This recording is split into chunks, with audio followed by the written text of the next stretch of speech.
from the PSIA-AASI satellite studios in Corvallis, Oregon, and it is rainy. That is not just an effect on the back of my screen. It is very rainy. I'm George Thomas. You're listening to First Chair. Josh, it's been a long time, and we have a lot to talk about. Dr. Josh Pighetti is joining us. Congratulations on achieving your PhD. Hey, thank you very much. It still feels pretty wild to hear doctor in front of my name. Now, Josh, you and I spoke a little bit about this before we started recording, and I want to have a lot of fun with your doctoral, but at the same time, there's some real respect due with everything that you've put in. And while I'm going to refer to you as Dr. Pow to start off with, what is your doctoral in?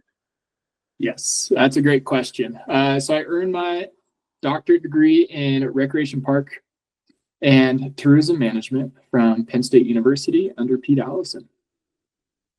So what was that like for the dissertation? I mean, I like asking questions. I don't want to just toss softballs, but at the same time, I want you to be able to answer. I want a guest to be able to answer fully and well.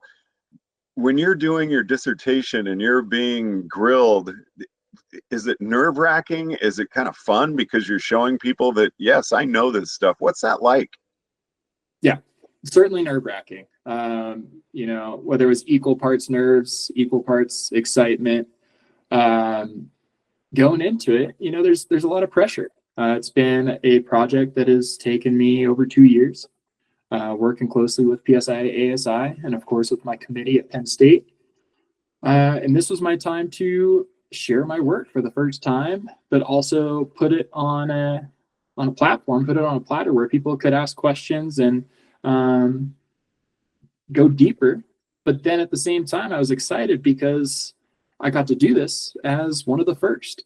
So I was kind of jumping into uncharted territory, thinking about how we can continue to research and improve snow sports education in the US and worldwide. So those two were really my big emotions going into it. And then coming out of it, I'm still processing the emotions, the excitement, the relief, whatever it may be, the time to actually free ski and be with my family. So there's been a lot going on just in the last month since I've defended. So what do you do with the Doctor of Shredology?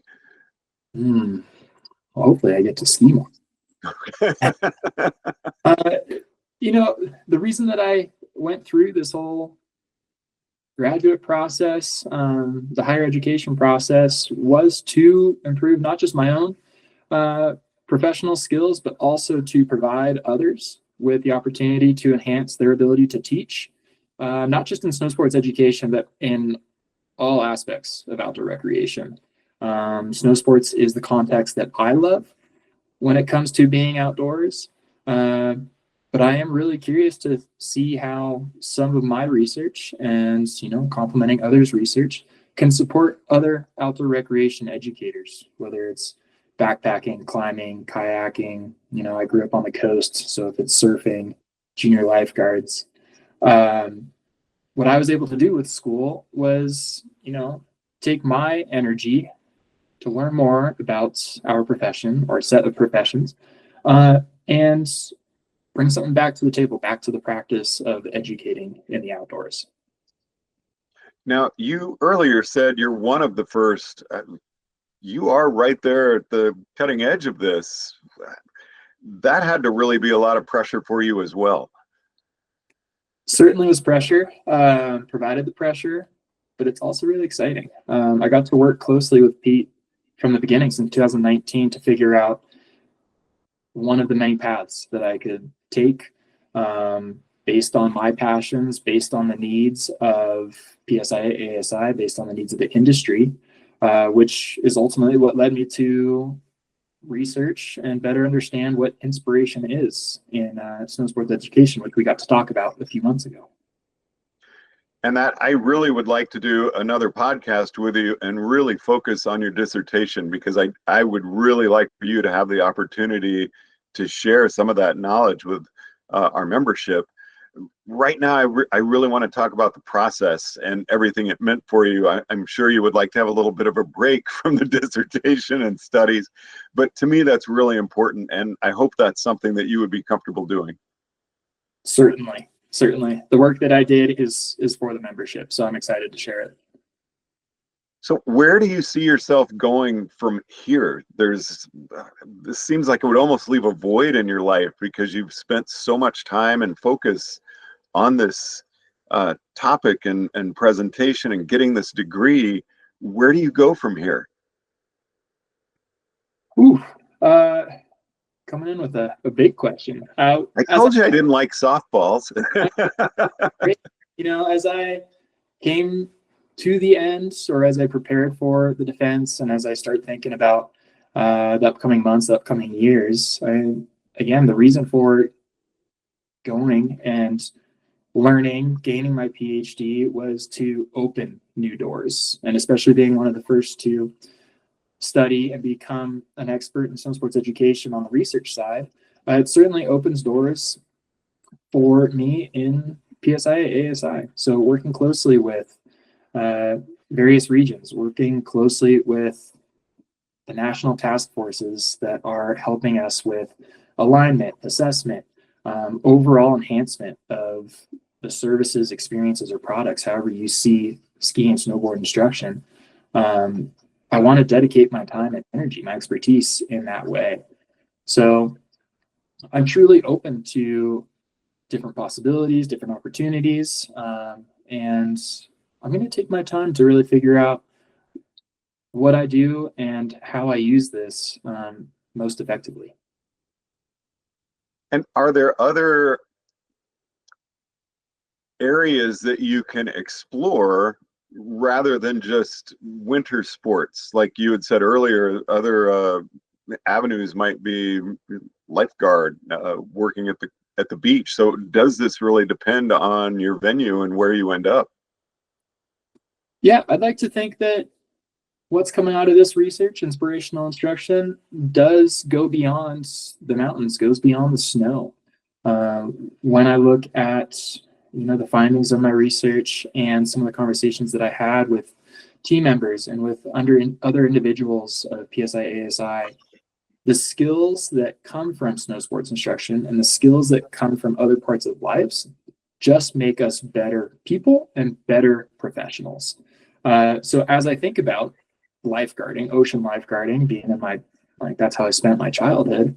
I started as a junior lifeguard at a young 10, 11 years old. And I certainly was inspired by my instructors, by fellow lifeguards, the stories that they told about their rescues that motivated me to want to be a lifeguard myself. And I did that for 10 years before going to grad school. And I transitioned, from lifeguarding into the snow sports world, into the alpine world, and kind of had another burst of inspiration.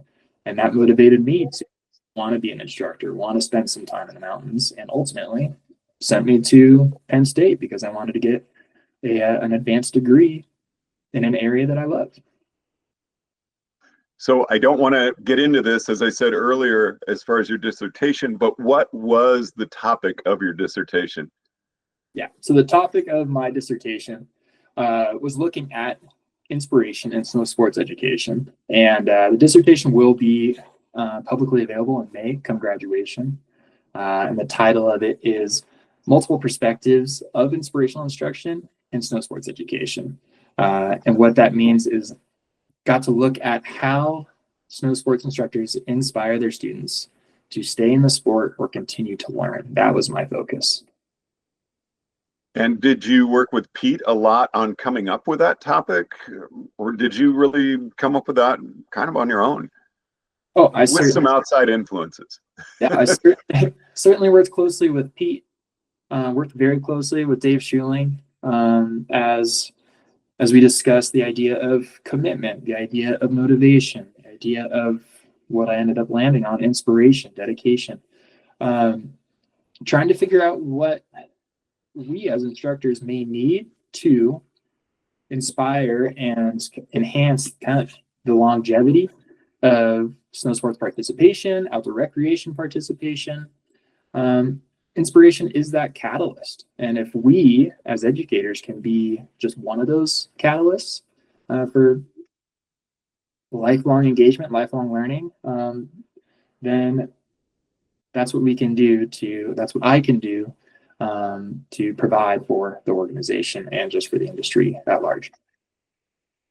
Okay, I don't know if I see one I think there might be 2 or 3 podcasts with you in the future.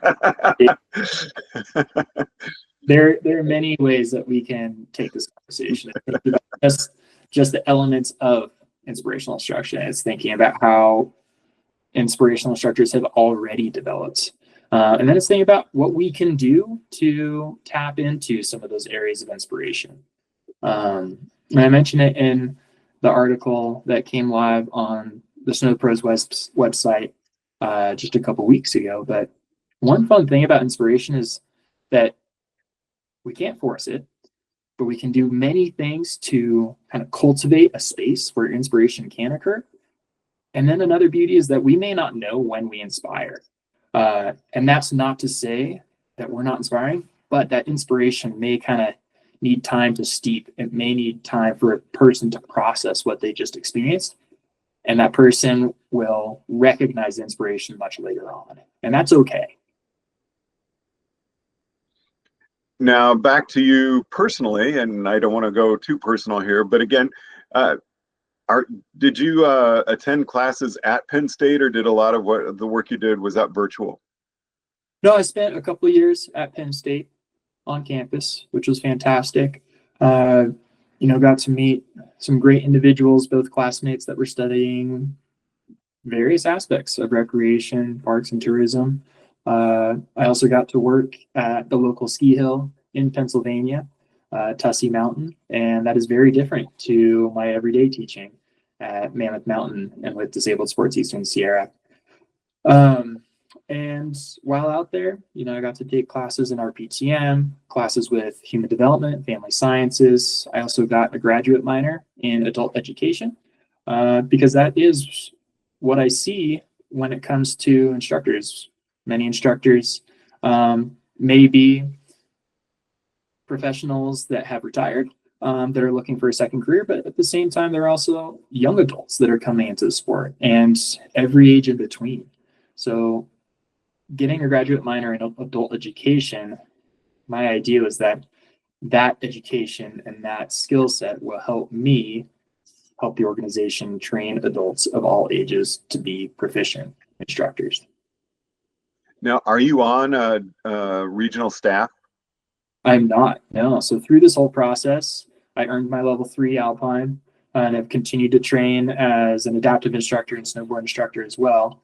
And I do have my eyes set on joining a regional team. I'm out in West, so that would be the first team. And being able to contribute as a regional member, at least for my mountain, the region, and with these podcasts, I get to reach the other 7 regions, the national population, which is really fun. I'm just picturing how cool your business card is going to look. Well, Dr. Josh Pighetti. And I've held off. First, I held off on getting business cards until I got my level 3, and then that was last year. And I was like, well, I might as well hold off until I get my PhD. So now I don't have an excuse. I gotta work on some sort of business card now. So you'll be at Mammoth Mountain for the coming season. Obviously, this season is coming to a wrap up. But are you at Mammoth now? Yes, I'm at Mammoth now. This is our full-time home. My wife and I were here full-time. We've got a young girl who's about to be 2, and when she turns 2, we have our second girl on her way. So this is the perfect place to be raising a family and starting my career. So stepping back a little bit, when you did your dissertation, your defense, were you in person or was that virtual? That was in person. I made a whirlwind out to State College and had a fantastic time. It was really nice to have Dave Schuling there. He came out from Lakewood. Angelo Ross was also out there. So it was nice to have that in-person support from PSIA-AASI. And of course, Dave Schuling was on my committee. and then have some time with Pete. We spent a lot of time on Zoom calls doing work remotely. So just to have that time together and to even celebrate together afterwards was super meaningful. How long did it take? How long are you in that environment? And kind of walk us through. From you showed up in the morning, what happened? All right, let me try this out. I joked that it was kind of a blur of 3 hours, but that's the whole process. 3 hours. 2.5, 3 hours. And on campus, we start at 2 o'clock, and the first 45 minutes to an hour is open to the public. And during that time, I get to present just a skim, an introduction of each of the chapters, the overall understanding of my dissertation. And after that, open up to a public set of questions. Anyone in the crowd, either in person or virtual, could ask me questions about my research, about the next steps. And at the conclusion of the public audiences asked to step out of the room or leave. I'm also asked to step out of the room, and the committee gets to deliberate for as much time as they need to figure out my potential pass or fail, and the questions that they want to ask that may help inform their decision. So what felt like a half hour, maybe it was only 10 minutes. I don't know. But they called me back in the room, and we had a fantastic conversation. There's a lot of nerves. There's a lot of discussion about what a defense may be. Oftentimes you hear of it being a grilling. There were some hard questions in there, but it felt great to have these conversations with individuals that are, still my mentors, but also I can work with them as peers because of what I've just accomplished. And the questions that I have helped me better understand what I did and gave me the stage to talk more deeply about my work. So with that, that took maybe an hour and a half. And with those answers that I gave them, they asked me to step out once more. Again, the time was moving very slowly, but it was probably only 5 or 10 minutes. And they brought me back in and, ultimately said, "Congratulations, Dr. Pighetti, you've done it." So you do learn right then. It's not, okay, we'll see you, and you should get your results in a month. Correct. It was results then and there. And my committee did have my full written dissertation a month prior to read it over, to think of their questions, to work together, to really come up with areas of interest, areas of weakness, areas, opportunities and future research that kind of guided our conversation in that defense. And that I'm almost picturing like interpersonal conversations where you're getting into some kind of deep topics. Were there any moments where someone said, well, Josh, in this section, you said this. What did you mean by that? Where it could be almost off-putting for you or almost feel like a bit of an attack instead of, can you share more about this idea? How were they asking those questions? Did you ever feel like you were put on your heels a little bit, or were they really, was it more of a discussion? It was certainly more of a discussion. And the questions that were asked felt like they were coming out of genuine curiosity, that there was interest behind the work, that there was interest behind what this work can mean for PSIA-AASI. If the questions were coming from Dave, all of my committee members are associated with education one way or another. So we even started to get into the conversation of, what does this research mean for higher education teachers, professors, instructors? And that was really fun. They showed me that, in fact, this work can go beyond just the Snowsports realm. It can help us think about how we teach, how we interact with one another, whether it is taking, the student-centered approach or a person-centered approach, being, genuine and authentic, and what that means to building a solid relationship with trust involved. So I came out of that conversation feeling, really good about the work that I've completed, but also really excited that I can have these conversations with many individuals, no matter what their education level is and no matter what their profession is. And before you go into the defense, are you given any idea of what questions you might be getting? Obviously, it's going to be about your dissertation, but do you get any way to prep for that potential grilling? Yeah, there are different routes that a graduate student can take. And what I ended up doing throughout the last year or so is after writing a chapter, I would send that drafted chapter to the committee, and they were welcome to read that chapter and then provide any feedback or questions. By doing so with each of the chapters, my committee was able to ask some of the harder questions before the defense and allowed me the time to really strengthen my dissertation based on the information that they provided me and based on the information that I then went back and provided them. When you look at my committee, every committee member had a special skill set that I was most interested in tapping into and kind of leaning on them. So while I didn't necessarily know the specific questions that some of the individuals would ask, I knew the chapter or the types of questions that they would ask, and that was really helpful for me. Well, it sounds like an amazing process. I'm just so proud of you. Can't congratulate you enthusiastically enough.